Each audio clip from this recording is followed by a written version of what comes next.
Welcome to Fresh Catholic, a podcast for those who are converting, reverting, or simply want a fresh perspective of the Catholic faith to help them to open their hearts and minds to become closer to the love and goodness of Christ. My daily prayer is that I will be a bright light to others, to be filled with the love and light of Christ, so that when people look at me, they see Him radiating out from me for His glory. Hello and welcome. I'm Lori Balderas, and I'm so happy you're here. Oh my goodness, I can't believe it's the end of July already. Time really flies when you're having fun. It really does. Hello, Simon. Hello. I wasn't going to say hi to you yet, but I was going to do my intro, but you're sitting right here. Oh, I was, I can't help myself. I feel like I need to acknowledge you. So just for people who are only listening and not watching, we're doing an experiment today. Mm-hmm. So we are actually filming. So if you want to see us doing the podcast, you need to go to the YouTube channel. Yep. So anyway, I'm going to do my little welcome, but you're sitting right next to me. I can even touch you now. So anyway, so let me get to some business and then we'll chat. Okay? Okay. So I hope you're enjoying your summer, and I also hope you're incorporating Fresh Catholic into your daily lives. And if you're not following me on Instagram and Facebook, please do at Fresh Catholic. And I do little videos every day, so go check that out and share with your friends. And in addition to our weekly podcast that comes out every Monday, I should say, Fresh Catholic Daily, the daily Mass readings. So these are for people who aren't able to attend daily Mass, but actually you can listen to them before you head to Mass, and that way you kind of have prepped for it. It's in your brain, and when you get to Mass, you already know what the readings are going to be, and then maybe you can focus on them even better. So I know the Fresh Catholic Daily are particularly popular, so check those out if you haven't already. Also, we are on most podcast platforms and YouTube. Like I said, we have a YouTube channel, so you can check us out there. If you are unable to do any of those platforms, you can head to our website, freshcatholic.com, and you can listen to the podcast there. And while you're at our website, there are so many things to see. We have Fresh Catholic comics that this guy, Simon Balderas, created those. And also we have our blog. We have a faith-based online store. Again, Simon Balderas created all of that. What a creative guy you are. I try. What do you do in your spare time? No, I'm kidding. We don't have any spare time. We also have our own brand of Fresh Catholic coffee. Oh my gosh. Who needs Starbucks? Starbucks, Smarbucks. Oh my gosh, there it is. Yeah. This little label, isn't that adorable? With a heart-shaped coffee bean. How adorable. Anyway, check that out. It's roasted and shipped on the same day. Also, we can always use financial help and support. So if you'd like to help us to continue on our mission here, we'll take any support we can financially. And also, I say this every time, come on guys, give me a 5-star rating. All you have to do, you'll see 5 stars, you click on number 5, bam, we get a rating. And if you could do a review, it's so simple. Just say, I love the podcast. You don't even have to go crazy on it, but we would really appreciate that. Also, on our website, we have Fresh Catholic courses with educator Charles Merritt. There are a couple of series on there. One is Pivotal Prayers, and Charles explores and teaches about 2 foundational Catholic prayers, the Hail Mary and the Our Father. He explains and teaches why we pray these prayers and what they mean. The second series is on sin, and that's what this episode is about today. We're going to discuss the sin series. So go check that out. And there's also a free downloadable book, Sin and the Nature of Man, that Charles and Simon collaborated on together and created a book, an online book. But if you would like to purchase a hardcover version, which would be very cool, you can do that at our website. You can order it there. And as if that wasn't enough, Charles also has a Bible study series on the Gospel of Mark. So this is an ongoing series There are around 10 episodes so far, so you got to catch up, everybody. So anyway, that's a lot. Whew, got through that part. Yeah. Can I add one more thing? Absolutely. So upcoming, Charles and I are working on a series about angels. Oh, Yes. Dispelling any myths and talking about what they really are and what they do, their purpose. Do we have guardian angels? When do we get them? All that kind of stuff. oh, wonderful. I know people are very into angels. Yeah. So that's going to be a good series. Mm-hmm. It's going to be real good. Okay, great. So now, welcome, Simon Bolden. I'm here. Yeah. I'm here. Anyway, well, this is different doing it this way. Yeah. But we're just going to do our best, and we're just going to talk to each other. And we know you're all over there if you're watching, but we're going to talk to each other. Besides the fact I like to stare at my husband. And he loves to be stared at. So I'm kidding. He hates it.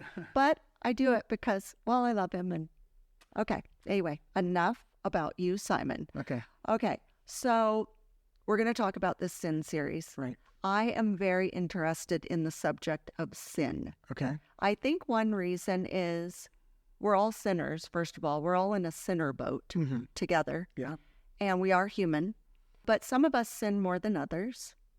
I know my own personal history with sin is I had a lot of sin in my life that I wasn't really aware. I didn't have that label on it of, oh, I'm sinning. And again, for those of you who haven't listened to any episodes, I was not raised in any religion. I kind of floundered about for a while, and then I became Christian.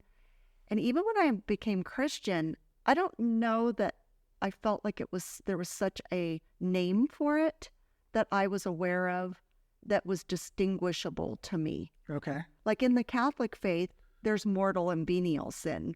Right. But when I became a Christian, I don't remember anybody saying to me, there's mortal sin and venial sin. Oh, right. I never heard that. Yeah.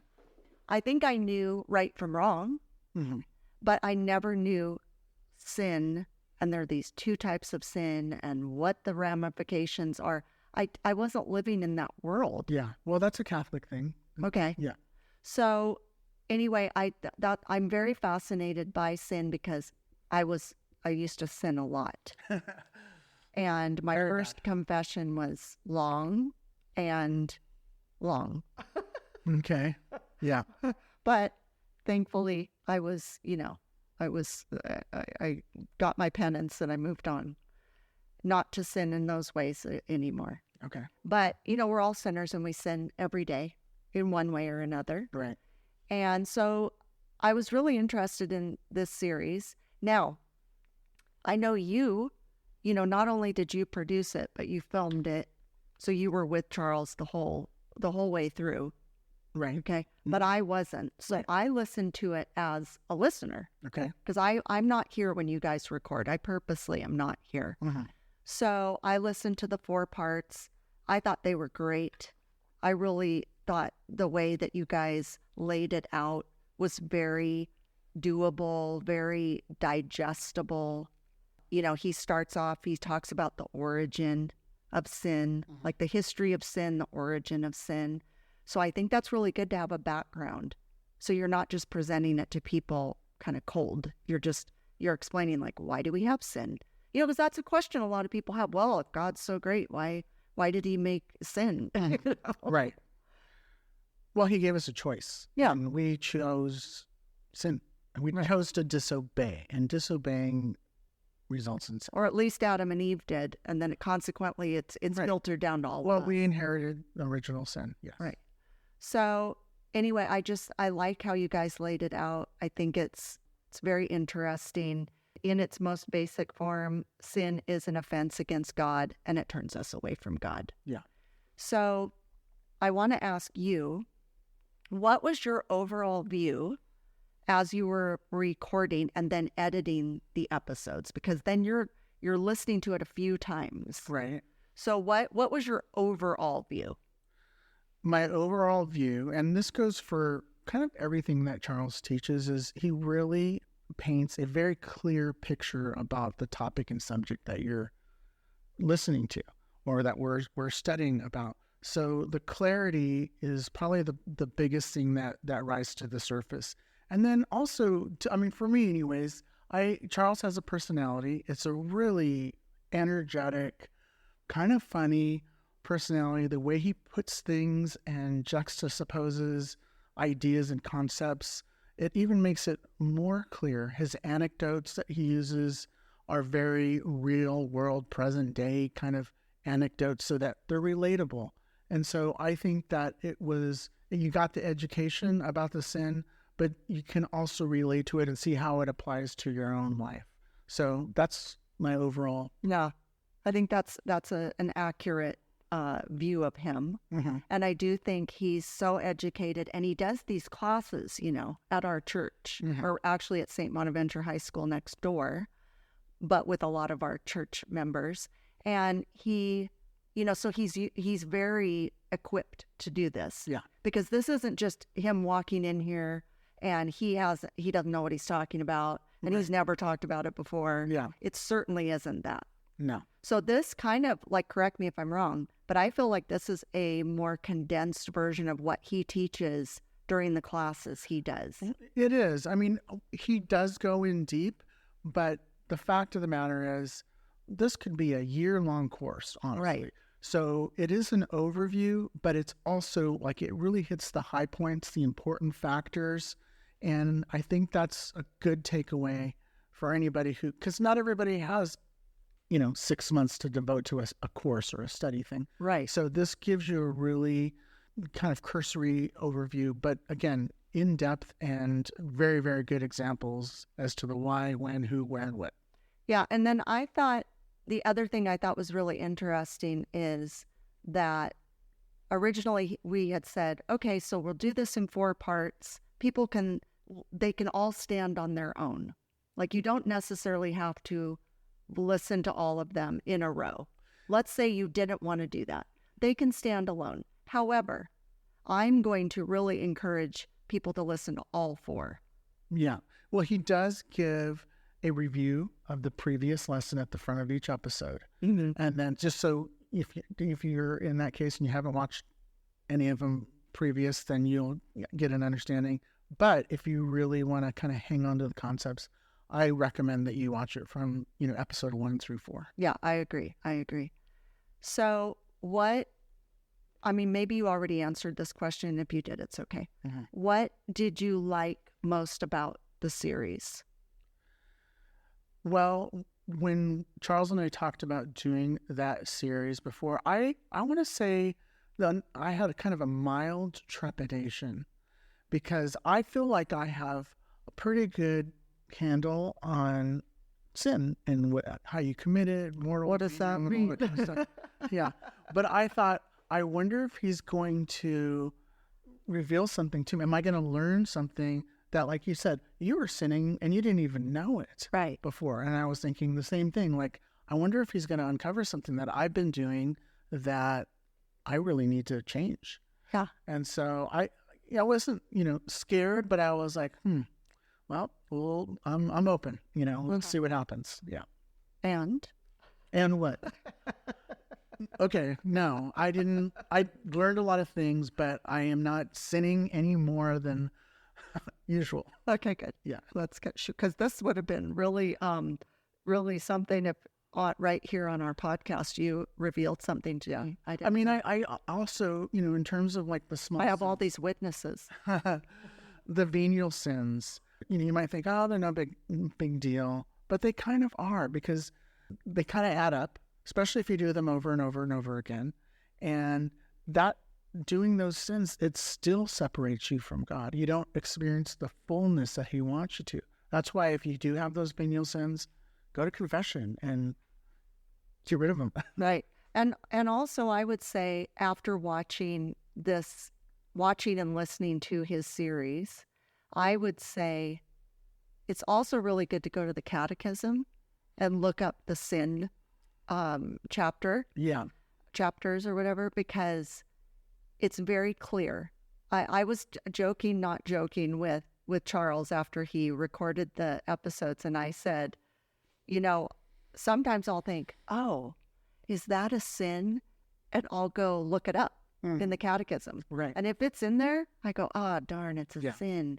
And once you have the knowledge that something's a sin, you must stop. Right. You must stop. Yeah. And that's what's really good about the downloadable book, because it does have all of those references, both scripture and the catechism. So we can back up what we're saying. He's not just pulling stuff out of the air. It's all based on scripture and the catechism and how, what the Catholic Church teaches. Yeah. Right. And, sin, when you look it up in the catechism, okay? Yeah. Everything that you're not allowed to do that's a sin, there is a real solid reason why you should not be doing these things. Right. Again, it's not like one guy's opinion and it's like, oh, I'm a fuddy-duddy. Oh, I'm trying to squash your joy. Oh, I'm no fun and I'm trying to ruin your day. That's not what it's about.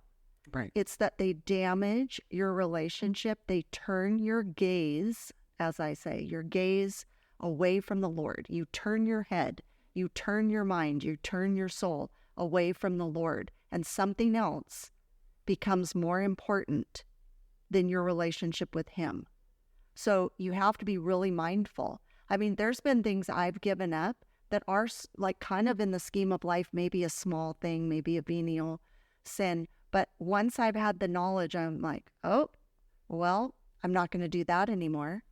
And I have to really it really helps you to be strong, to have a compass, to have a guide, to know that it's not worth it. Right. You don't want to be at odds or in a, not in a state of grace with the Lord. Right. You don't know when your last day is. Right. You don't know when your last moment is. You and I talk about this a lot, like with our children. I'll just speak for myself. I won't speak for your children. I'm concerned for my children. I'm concerned for the people, not just my children. I'm concerned for the people I love who haven't let the Lord into their life and who are doing things that maybe they don't know are a sin, kind of like I didn't know. But I'm worried. Yeah. Because I want them to be okay and right with God in case something, God forbid, happens.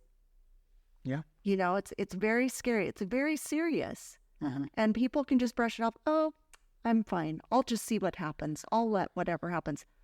Well, do you really want to risk that? I don't know. I think that's scary. So I think, the subject of sin is something people don't generally like to talk about. I believe the people who are sinning don't admit they're sinning most of the time. I think that's a very typical thing. They're in denial. They don't think it's a big deal.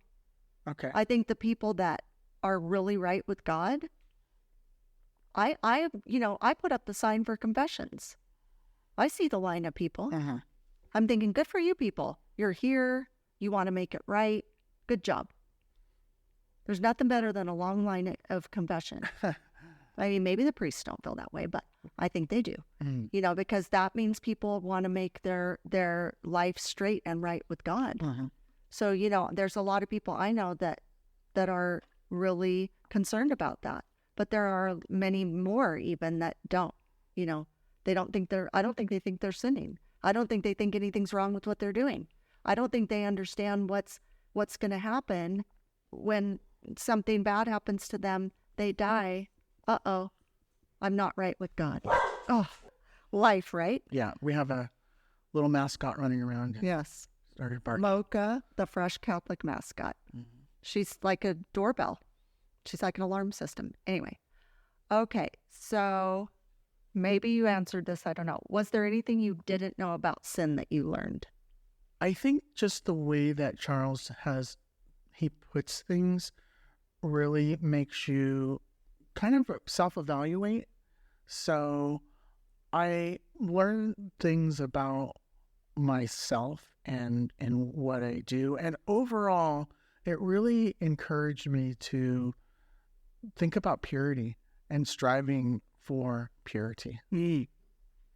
Yeah, again, like maybe you don't know that something is a sin, or that maybe it's like, oh, I really need to clean that up. That's something that I've been doing for a long time. I didn't really realize it's distracting me, or, that's what I found really interesting about it.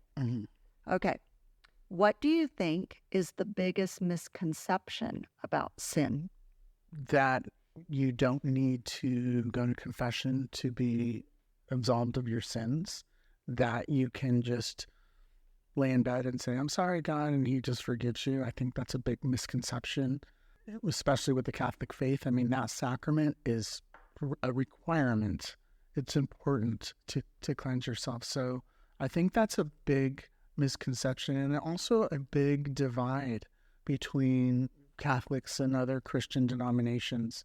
So, hey, look, it's not fun to go to confession and to humble yourself and to sit in front of somebody and say, I have done this, and this, and I'm ashamed of it. That's not easy. No. That's not easy. It's a lot easier to lay in your bed and say, I'm sorry, and move on with your day. I don't think it's supposed to be easy. I know. I don't either. But God gave us these sacraments to experience, and the sacrament of reconciliation absolves us. It's absolutely crucial that you experience that. Right. And I do think that that's the thing, is that if you commit a sin, you do need to humble yourself. You do need to be sorry, deeply sorry. Yeah. And when you go, you don't automatically get absolved of your sins. Mm-hmm. If you're not sorry, if you're not truly sorry, if you're not contrite of heart, you're not going to be absolved of sins. Mm-hmm. You don't just walk in and I think one of the misconceptions is when you sin, it's just like, I can do whatever I want. I'm going to go to confession. I'm going to immediately be forgiven. Right. I don't think that's true. Mm-hmm. And at least that's not how it's supposed to be. No. Because that's the thing, is I think a lot of people sin. They don't take it seriously enough. They're not truly remorseful and sorry. They just go in to say sorry. Mm-hmm. You know, or I don't want to say a lot of people. It's just, that's a warning to not do it that way. Right. And it doesn't feel good to sin. It is hard to go. It should be hard to go, and you should be really sorry. And when you say, I will sin no more, you need to mean it. Right. Okay. And yeah, we're all human, and yeah, we slip and we fall, whatever. Go right back and go back to confession, because you want to be right with God. So, and I think a lot of people have misconceptions about what is sin. You're right. I think there's a lot of people that don't think they're sinning, and they are. Okay. And I think that's really important for them to know what is considered a sin, what's considered a mortal sin, what's considered a venial sin. Charles goes through all that. I think in the book you do as well. Yeah. I think that's really important to know. You take a test to be a driver. You know, you take tests for jobs. Right. This is the most important thing you need to know. Mm-hmm. It's about your soul. It's about your eternity. Yeah. So it's vital, you know. And you can't brush it off and go, well, I didn't know. I hate that. I do not like that. When somebody is sinning and they go, well, I didn't know. Yeah. Okay, well, you know now. And some people say they don't know. And a lot of it's out of fear, because you maybe want to put your head in the sand and not know, you know, even though deep down inside it doesn't feel right. And there's some guilt kind of getting you. So I think it's important to open your eyes and just read the facts black and white. Hey, I've been doing this. Gonna need to stop. Right. Or I'm gonna need to say I'm sorry, or whatever. Or both. Yeah. Right. So why do you think people knowingly sin?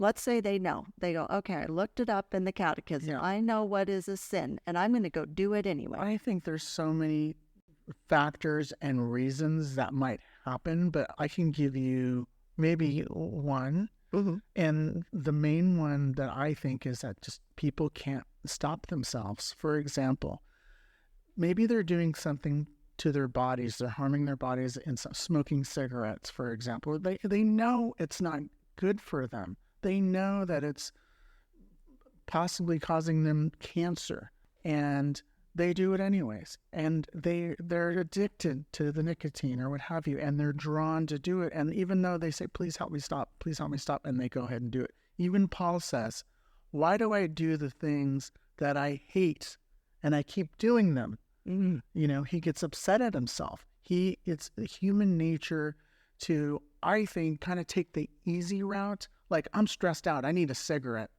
Right. as opposed to, I'm stressed out, I need to stop and I need to pray and I need to talk to you, Christ. That's the better way. But us humans, we're always looking for the loopholes and the easy way and the diet pill and this Right. and that. So I just think that's one big, gigantic reason. Well, we are very weak Right. humans. We are. And I do think what you just said about, it takes a lot of strength. It takes a lot of thought to say, now, I'm not a smoker, but let's just stick with that, example. Yeah. So if a stressful event happens and you're going to reach for a cigarette, you have to consciously and strongly and firmly tell yourself, no, I'm not going to do that. Please, Lord, help me. Please help me. I'm feeling weak right now. Right. Please help me to divert my attention, do something. It takes a lot of effort to do that. Yeah. And it's so much easier to pop the cigarette in your mouth. Exactly. So, that's a part of being, in my opinion, being a devoted Catholic, is we are given a list of rules and guidelines. Yeah. And if we really want to be close to the Lord, we need to follow those and and pray. Pray, I'm weak. Please help me. And then if we fail, then you go make it better. But that's kind of it, is that a lot of people are just there. They want everything instant. They want the instant relief. Right. They want the instant gratification. Yeah. They like the feeling of, for the moment, I'm feeling great, smoking the cigarette, drinking, doing drugs. I'm feeling great, having sex, promiscuous sex. I'm feeling great. But later, the ramifications of that, not only on your body, but on your soul and your spirit and everything. Yeah. The thing about sin is you never get away with it. There's always a consequence. Yes. And that's the thing. That's a big misconception, is that, I haven't done that in a long time. I'm just, I'm not worried about it anymore, but you should confess it. Right. Yeah. Or another thing is that when people don't really acknowledge what they're doing is sinful, and like you say, it's going to catch up with them. It doesn't go, it doesn't go hidden. Right. Let's look at celebrities for a minute. Celebrities and famous people, rich people, whatever. So they might look like they're having a charmed life. They might look like they have everything going for them. But a lot of them, not all of them, I don't know them, but a lot of them, even if you look back at historical famous people, they got caught up in a lot of sin in their life, and it was their detriment. It was their total detriment. They didn't say no. They didn't say no to people and things. They led this like crazy sinful life, and to everybody else, it looks like they're having the grandest time ever. But boy, that didn't work out for them at all. So, kind of keep that in mind. Just because somebody looks like everything's fine and great, or they're leading an easy life, that's maybe not true. Let's see. I guess this kind of goes with the same one. I was going to say, why do you think people knowingly sin, and why do you think they continually sin? So I think those two go together. Yeah. Okay. And I didn't want it to be the obvious answer of, well, we're all sinful people. I hate that where it's just like, that's the go-to. It's like, well, we all sin. We're all sinners. Yes, we are all sinners, but stop sinning. Stop sinning, people. Yeah. Try to not sin so much. And I think one thing you can do is, yes, you can pray to God for strength, but you can also ask people, hey man, I'm really struggling with this, and it's a battle and I'm just losing. Please pray for me.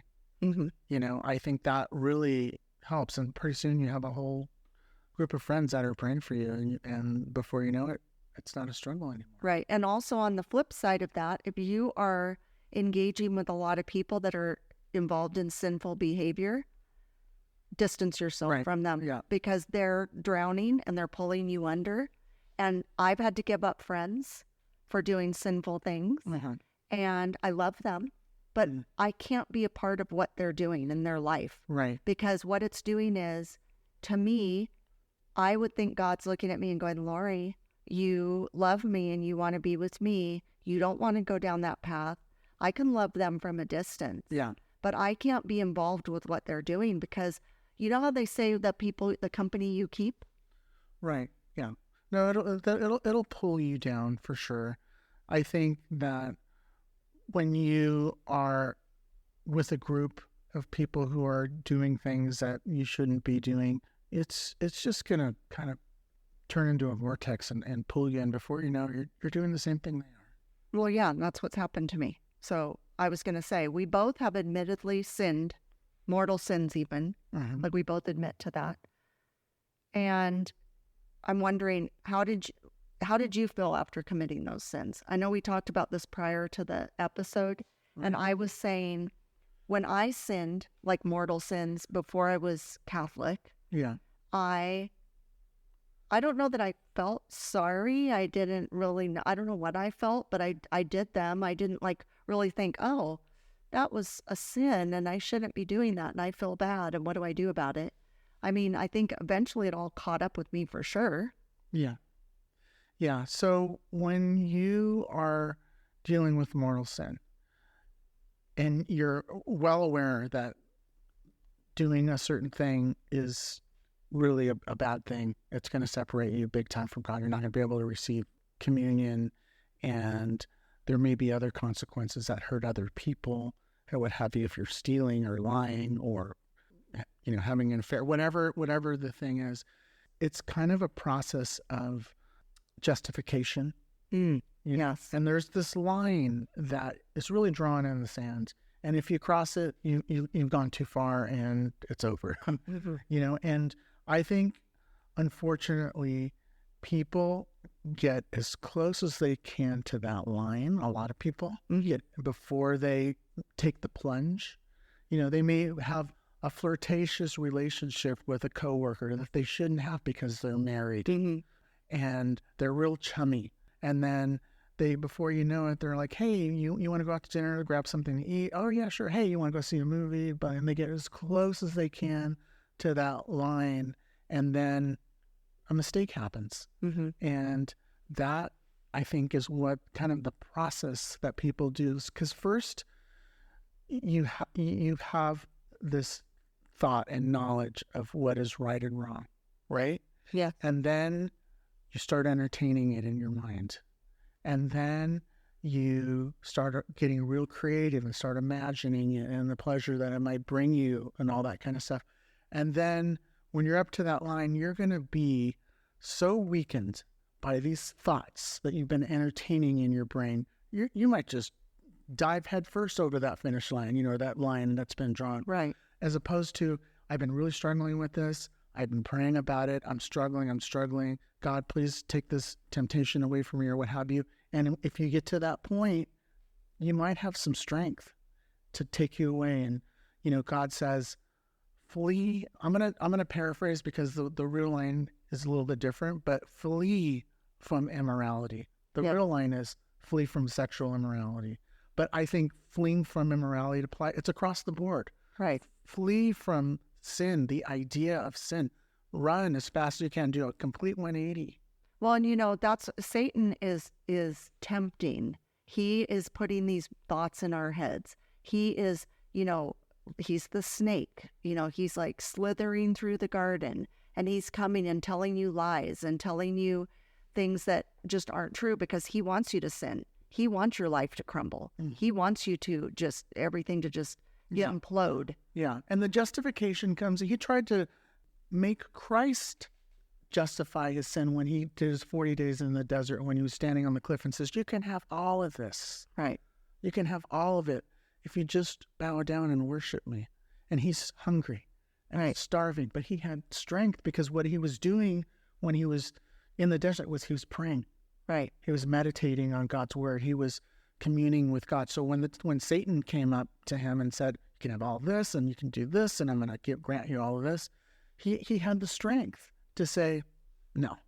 Well, and remember that when Satan tempts you to sin, once you sin, he's gone.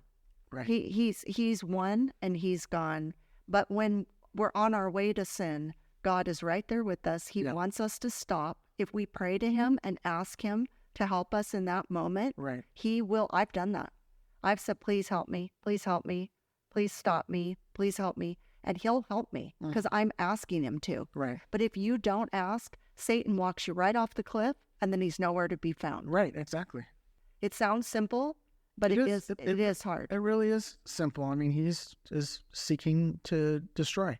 Absolutely. And once you're destroyed, once you've jumped off the cliff, and you're done. He's moved on to the next person. And also these sins where you think you're satisfying a sin in the moment, but it ends up it's like a rock being thrown into the water, and it's just ripple after ripple after ripple, and it affects so many people. Right, the consequences of the sin.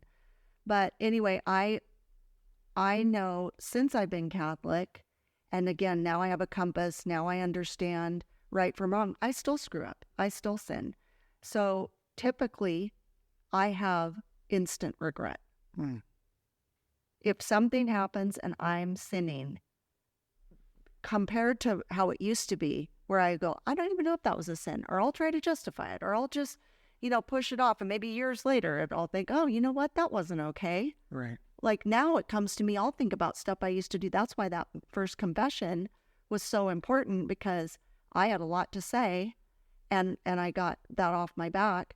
But I've told you there's been times where I've said to you, oh my gosh, I have to go to confession because I just thought of something that I did when I was a child, or that I did when I was a teenager, and I didn't confess it in my first confession. And I'll go straight away to confession. I'll say, Father, I did this thing when I was a kid, and he doesn't say, it's fine, that happened when you were a kid, don't worry about it. He never says that. Mm-hmm. He says, I'm glad you came, and he'll, he knows I'm really sorry, but even now I'll think of something, go, uh-oh, I need to go get that off my conscience. I think that's good that you do that. I do think that it's important to also say that it's not a requirement that you do that, because if you go to...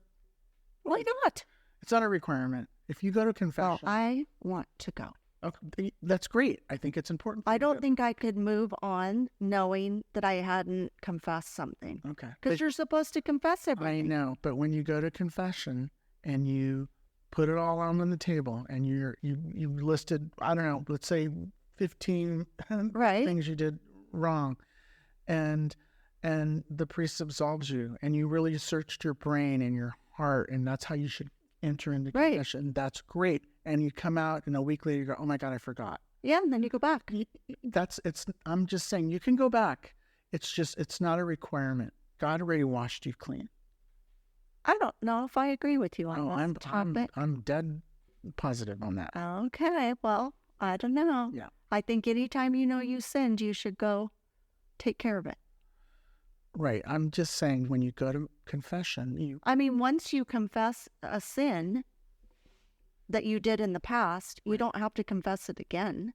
I'm saying if you come up with the one you forgot, you should most definitely go and confess it. Okay. Well, Okay. Well, we'll agree to disagree on that, I guess. Okay. Anyway, so now I'm asking you, do you now, in our current state of Catholic or our Catholic life, yes, do you feel instant regret, or do you kind of figure it out later and then feel remorseful, like when you sin? It depends. If I have a knee-jerk reaction, let's say I'm having a conversation with somebody and somebody really triggers me and it makes me really upset and angry. I'm pointing at myself. And I lash out, and it's almost instinctual in some instances, as opposed to like a very conscious decision to sin. And I'm trying to think of an example where that would be like in a small case. I'm clearly the bigger sinner of the two of us, because I'm sinning all the time, I'm trying to make it better. I've done this, for an example. I have gone to the market and bought a bunch of stuff, and I come home, and then I realize, oh shoot, I forgot the thing in the basket or whatever. I didn't pay for it. Right? That's just happened to me before. I didn't pay for it, and then I'm like, oh darn it, I got to go back and tell them, but I'm already home. And so you start justifying, well, it wasn't on purpose, I didn't consciously, but now you're justifying, you're negotiating with yourself whether or not you should do it. The right thing to do is, yes, go back to the store, go pay for it, or put it back. Hey, I got this by accident, and I've done that. I did that. No, but it makes me so angry when I've done that. Okay, well, that's not so bad. Is there anything in this series that you wish would have been expanded on that wasn't? I think some of the questions that if Charles did this in a live audience, I think some of the questions would be really specific acts that people would want to. Is it a sin if I do this? Is it a sin if I do that? Or given their scenarios, when I did this, I just I did it this way, and I'm not really sure. I never felt good about it, or whatever. Chances are it's probably in that a venial sin category, most likely. But again, So you would want to know, like, that he would be specific about if somebody said, what kind of sin is this, that he would answer that. Yeah. I would be able to have an answer. And if you get to the point where you're, having that wonder, like, I don't know, this is, it's all, could go either way. I'm not really sure. I think that's when you're right at that line. That's when you really need to stop and pray for wisdom, and that God will answer you. And pull out your catechism. Yeah. He doesn't want you to go any further. You know what might be interesting to do is to have one more episode of the sins, because I know I said to him that I really enjoyed the series, and I thought it was very, had a lot of good information.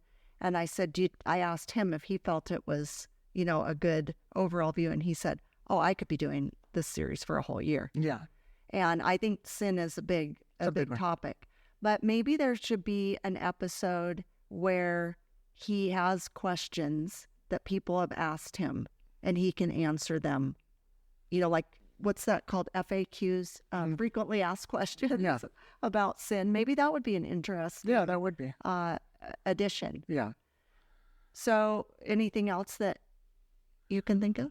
I guess, if you go deeper, you could really get super technical about like what's happening why is God so allergic to sin? Why? What's so, wrong about it? And it's kind of like a cancer, really. And because sin can fester and grow and become a bigger problem and affect you all kinds of ways. So it's, there's a lot of times I think right now there's a war going on in heaven against good and evil, and we just don't see it. And I think that if we could kind of visualize exactly what's going on in heaven, like, are there angels? Like, sometimes I've prayed, Lord, please surround me with, your cabinet of angels, because I'm scared about something, or I'm really nervous about doing this. I need your, and if he could just, unveil my eyes and I could see what's going on in the spiritual realm, I think that would be really, really amazing to see. But I think that if you just stop and imagine and just start thinking about what's really taking place and how God really absolves you, I think that it would make a bigger impact on you when you're making these decisions, whether to sin or not. Well, in my opinion, the reason he doesn't want us to sin is because he loves us so much. Right. And he wants us to be holy, and he wants us to be more like him.